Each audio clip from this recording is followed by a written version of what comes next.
या देशामध्ये हिंदू धर्माचे लचके तोडायचं काम हे शेकडो वर्षापासून सुरू आहे। म्हणजे जेवढे जेवढे मुघल सम्राट होऊन गेले त्यांनी हाच उद्योग केलेला आहे।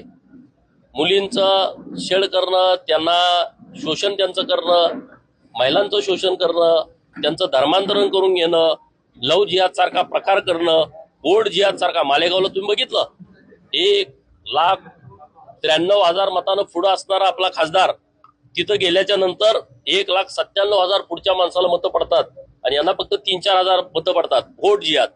तुम्ही एखाद्या मोहल्ल्यामधलं मतदान बघा, तुम्ही 1,000 मतदान झालं 10 मतं सुद्धा विरोधात जात नाहीत। हा वोट जिहादचा प्रकार आहे। तर आता यांनी कॉर्पोरेट जिहाद सुरू केलाय।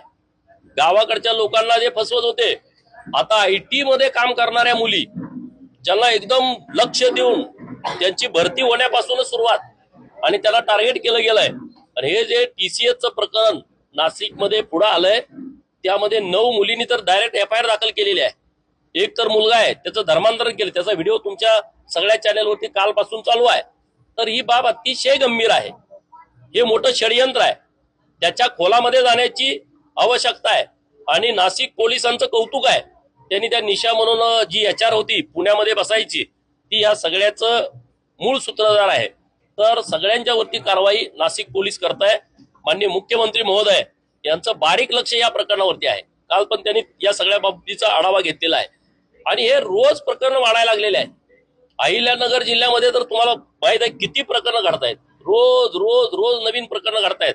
अमरावतीचं प्रकरण बघितलं, 180 व्हिडिओ, 19 वर्षाचं पोरग, काय प्रकार आहे। आणि म्हणून पोलीस अत्यंत गांभीर्यानं या सगळ्या प्रकरणाकडे बघतायत।